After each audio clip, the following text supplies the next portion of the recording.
انا سالتك سؤال، يا انت عارف الدليل وتديني له كويس، ويا ما تقعد تسالني سؤال ثاني اللي هي الحركه بتاعت الناس اللي بيتهربوا. معلش يعني على الكلام ده، لانك انت يعني كترتها معايا شديد.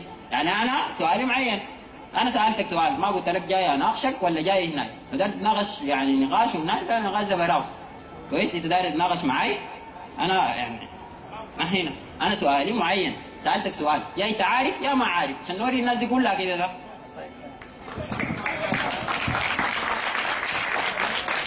طيب المسألة وضحت. إذا من الليلة يا شباب أمسكوا كويس، أي زول بيقول القرآن محرف كافر، الكلام ده أمسكوا فيه كويس عشان ما في زوغة ثاني منه لقدام. أنت قلت أبراك صح؟ زول بيقول القرآن محرف كافر. طيب أما بالنسبة لسؤالك، قلت المنافقين القتلوا الصحابة، القتلوا عثمان بن عفان، ده المنافقين ولا ما منافقين؟ الدليل الحديث اللي ذكرته لك به في سنن الترمذي، سيدة عائشة قالت لعثمان بن عفان إن الله مغمسك غميصا فإن أرادك المنافقون أن تخلعوا فلا تخلعوا. ده المنافقين والمنافقين. موضوع انتهى. بعدين قال في صحابة كانوا قاعدين وحصلت فتنة وهم اللي قتلوا. كذاب كذاب، ما في صحابي واحد شارك في مقتل عثمان. الدليل قال ابن عباس دخل على الخوارج، والحديث صحيح البخاري، قال دخلت عليهم بعدما استأذنت من علي رضي الله عنه وأرضاه. استاذن من علي ذاته، من علي، استاذن من علي، ودخل على الخوارج. قال فقلت لهم جئتكم من عند أصحاب رسول الله صلى الله عليه وسلم، قال وهم أعلم بالقرآن منكم وليس فيهم منكم أحد. قال ابن تيمية بناء على هذا الكلام، قال ولم يشارك في مقتل عثمان صحابي واحد. تطلع ولا شيء؟ راجع كتاب منهاج السنة النبوية في الرد على جماعة الشيعة. الذي ابن تيمية كتاب من 5 مجلدات في الرد على الروافض، الناس اللي بيطعنوا في الصحابة.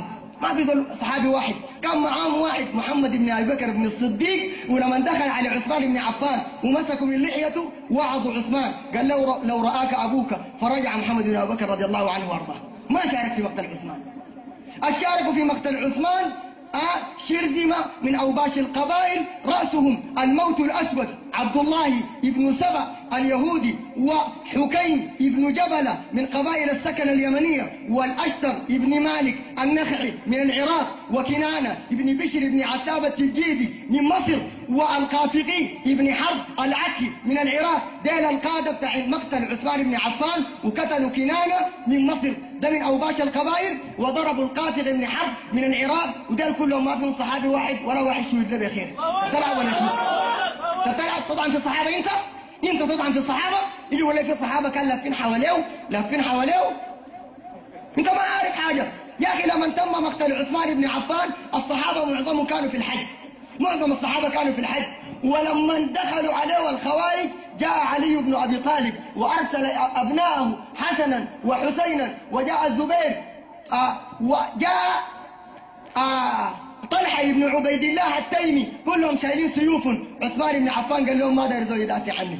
دين الصحابة جو دافع عن عثمان بن عفان، حتى قال للعبيد والموالي قاعدين جوا في القصر بتاعه أي واحد منهم طلع سيفه دار يقاتل عن عثمان، قال من أغمد سيفه فهو حر. زول دافع عنه ما في، قال لهم ما تدافع عني. طيب انت تقول لي الصحابة شاركوا في مقتل عثمان ولا قتلوه؟ انت بتلعب ولا شو؟ انت الكلام ده جبته من وين؟ عشان كده قبل انا قلت لك الشيعة، انت بكون كلامك ده جبته من الشيعة، الشيعة كذابين. فهم الكلام ده؟ الشيعة كذابين. ابن تيمية قال في كتاب الفرقان والشيعة أكذب خلق الله. ده تعرف أكثر ناس كذابين في وجه الأرض الشيعة، أكذب ناس. وأنا بستغرب زول داير يطلع الصحابة كالتالين وسفاكين، وفي رمدانين بيصفقوا له. أنا بقول رمدانين، اسمحوا لي، وأكثر من رمدانين، بل أجمد من رمدانين ذاته. يا أخي ده صحابة النبي عليه الصلاة والسلام. يا النبي عليه الصلاة والسلام مع جلال القدر يقول لا تسبوا أصحابي، لو أنفق أحدكم مثل أحد ذهبا ما بلغ مد صحابي ولا نصيبه. تسب الصحابة؟ زول يتكلم ويطعن في الصحابة وفي ناس بيصفقوا له. أنا ما أعرف إلا اللي بيكونوا شيوعيين ديل، اللي بيصفقوا له ديل إلا الشيوعيين. لكن زول في قلبه غير على الإسلام، وفي قلبه غير على الدين وعلى الصحابة كلهم. يقول لهم ما ممكن يقف مع الناس اللي قتلوا عثمان ويصفق يقول ده الصحابه. ما في صحابي بيستحل الدماء بالطريقه دي يا اخي. صحابي يستحل دم عثمان بن عفان والنبي صلى الله عليه وسلم جالس على البير يقول دخل عليه ابو بكر قال بشره بالجنه، دخل عليه عمر قال بشره بالجنه، دخل عليه عثمان قال بشره بالجنه مع بلوى تصيبه، وستر النبي صلى الله عليه وسلم عن ساقيه، كان كاشف ساقيه. فقيل له لما؟ قال الا استحي من رجل تستحي منه الملائكه. عثمان بن عفان تستحي منه الملائكه، يجي دول ينسب يقول الصحابه يشيلوا سيف ويقتلوا عثمان. ما في صحابي بيعمل عمليه زي دي يا اخي. يا اخي الرسول يستحي منه. الرسول عليه الصلاه والسلام سئل علي بن ابي طالب رضي الله عنه وارضاه عن عثمان، قال له عثمان كيف؟ قال اسالوا عن رجل يدعى في الملأ الاعلى ذا النورين، في السماء اسمه ذا النورين، تتكلم فيه انت؟ وانا اعرف الطعن يا شباب كويس واعرف الموضوع ده ماشي لوين، لكن احنا ده نقطع دابره من الاول، نقطع دابره عشان ما بيجي يتسلط على الصحابه ولا يطعن فيهم. اعرف المعلومه دي كويس. طيب فاضل كم من الاذان؟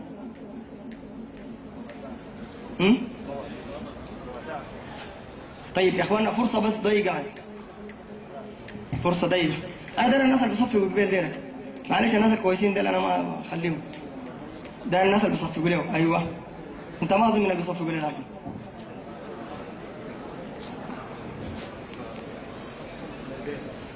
بس معلش 3 دقائق عشان الاذان لو في لو كلامك كثير يعني.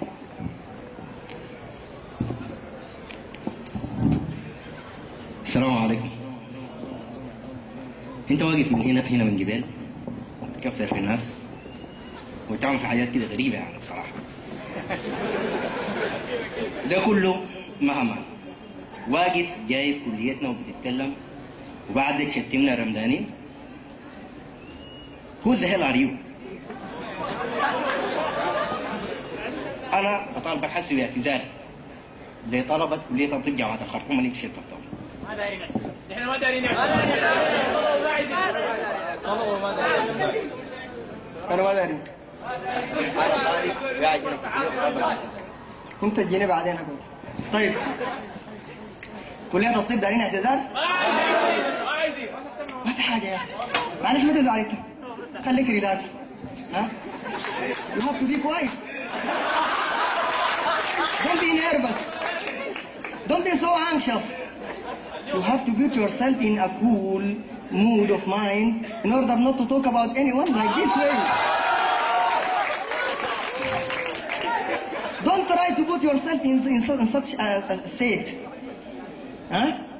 Be quiet, be relaxed in order to talk with you and to negotiate with you in a calm way. And in the next time, inshallah, you are going to have many things and you are going to hear many words about you and your lives. And all those people who talk about the companions of Muhammad sallallahu alayhi wa sallam. And all the people who talk about the followers or the precious followers of Muhammad sallallahu alayhi wa sallam, this is their end. This is their result. They have to be under our shoes. They have to be on the earth. They should be killed. They should be crucified. They should be destroyed completely from the earth because they talked about the precious people, those who followed Muhammad sallallahu alayhi wa sallam. You have to go now. Clear out. Disappear. Wipe out. You understand?